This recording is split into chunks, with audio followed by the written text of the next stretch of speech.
Welcome to the screencast over Chapter 25, Ancient Greece, Geography, and Colonies.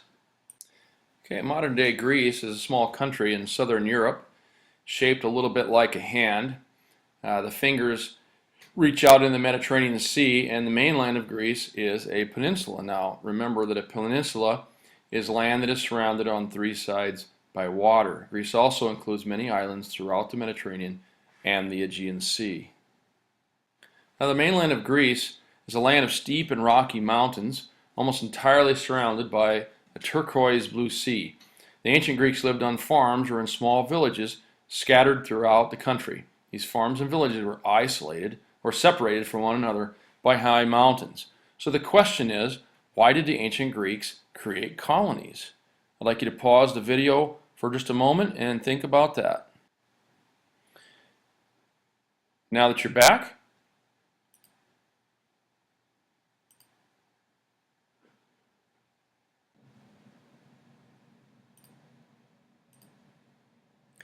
ancient Greek city-states created colonies in order to survive and to gain wealth. As you can see by the map, right here is Greece. This is the area for the, let's go back, sorry about that. You can see the area right here that's modern-day Greece. This is the area of ancient Greece. And all of these red areas are areas that have added colonies to Greece. There are several reasons. One of them is that they created the colonies in order to survive and to gain wealth. And you can see that by the call of these red areas, ancient Greece did very well with their colonies.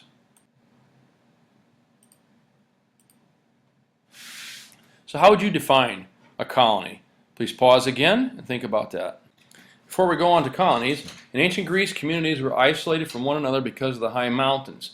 It's hard to travel over the mountains, so there was little communication between people in different settlements. Now, a settlement is a small community or village. So travel by land was especially difficult. People walked or rode in carts pulled by oxen or mules. Roads were unpaved. Sharp rocks frequently shattered wooden wheels, and wagons would only become stuck in the mud. Only the wealthy could afford to ride horses. Travelers could stop in inns on the main roads, but many inns provided only shelter. Now, shelter is a place that provides protection from weather, such as a house. People had to bring their own food and other supplies with them. Slaves or pack animals carried bedding, food, and other necessities. With all these things to carry, the Greeks had to travel in groups because of the danger of being attacked by bandits along the road. Travel by boat was easier, but it was still uncomfortable and very dangerous. Travelers might be attacked by pirates, robbed by dishonest sailors. They may face sudden storms that drove the ship off course and sent them smashing into the rocky shoreline. Even in open waters, ships could sink. The Greek treated the sea with great respect. Whenever possible, sailors kept their ships close to shore. They sailed only during daylight and stopped each night to anchor. And a wise captain always made a sacrifice to the sea god Poseidon before sailing. So most people in ancient Greece survived by farming, but farming wasn't easy because of the mountainous land. Even in the plains and valleys, the land was rocky and water was scarce. No major rivers flowed through Greece, and it rains mostly only during the winter months. With so little flat land available, Greek farmers had to think of the best way to use the land they had. Some farmers built wide earth steps into the hills to create more flat land for planting. These are called terraces. Few farmers would be able to grow wheat and barley, but most grew crops that needed less land, especially grapes and olives.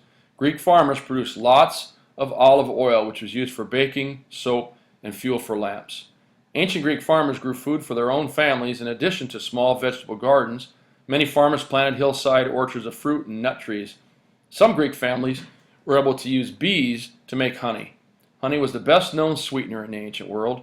Greek farmers also raised animals instead of cattle, which needs lots of flat land for grazing. They raised sheep and goats, which can graze along the mountainous sides. Sheep supplied wool for clothing, while goats provided milk and cheese. Farmers kept a few oxen, mules, donkeys for plowing and transportation. Many Greek families also kept pigs and chickens.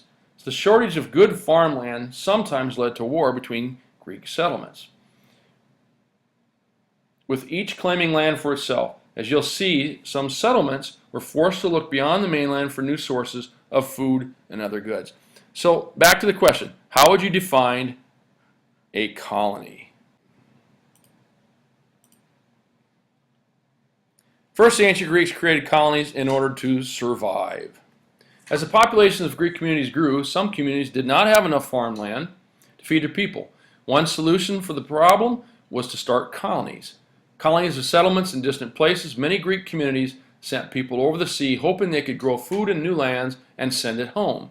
A colonist, by the way, is a person who lives in a colony. Colonists had many preparations to make before starting their journey. Often it began by asking the Greek gods for their efforts. If their efforts would be successful. To do this, they consulted an oracle. Now, an oracle was a holy person whom they believed could communicate with the gods. Next, the colonists gathered food and supplies. They made sure to take a flame from their own town's sacred fire so they could start a sacred fire in their new home. Starting a colony wasn't easy. First, there was a long sea voyage. Then settlers had to find a place for their colony. They looked for areas that had natural harbors and good farmland. They also tried to avoid places where local people might be strong enough to prevent them from settling. Finally, they had to establish their new community and work hard to make it survive. The Greeks established colonies over a period of more than 300 years. From about 1000 to 650 BC, the first group of settlers created a colony called Ionia in Asia Minor, in what is called Turkey today. Later, Greeks started colonies in Spain, France, Italy, and Africa along the coast of the Black Sea. So, the short is, when a city-state had too many people living in it, they needed lots of food. So you have overpopulation, you have too many people, and you can see all these guys on this little earth, too many people for the earth, and obviously in desert areas you do not have overpopulation in the slightest bit. If there was not enough food, the citizens would starve, so they had to do something about it. Colonists also started new city-states so that they could get enough food. Now, what would be the difficult or dangerous about starting a new colony? And what would the Greeks do if there were already people living where they wanted to start a colony? Please pause this and think about these two questions. Please jot down the answer to these two questions on a piece of note paper and keep that for a moment. Secondly, the ancient Greeks created colonies in order to gain wealth.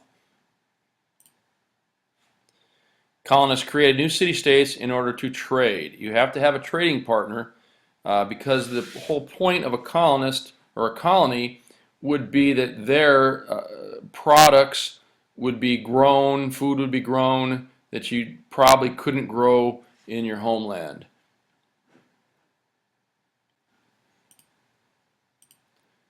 Colonists also took over other city-states to take their wealth. That kind of lends itself to the answer of one of your questions that you just did. So Greek colonists traded extensively with other city-states. So you're an ancient Greek sea trader who wants to start a new colony in order to make money. However, there are already people living there. What would you do? Please pause again, jot down your answer. Okay, let's recap a little bit. First off, what's a colony? Colony is a place that the homeland goes outside of its borders to develop a village or a settlement with the sole purpose of trading with the homeland or supplying the homeland with things that it did not have. Primary reason for a colony was that if you needed more food, you better do something to get it. You either had to take it from someone else or find someone else who could grow it. The second reason was to just plain gain wealth. You could gain it through trade or you could gain it by stealing it. Not a good thing, but that's what happened. And lastly, you would make colonies in order to trade with them. In conclusion, the ancient Greeks created colonies for riches and for food. The alternative was to starve. Not a good alternative at all. That's it. Thank you for joining me on this screencast. Please keep your notes and bring them to class tomorrow.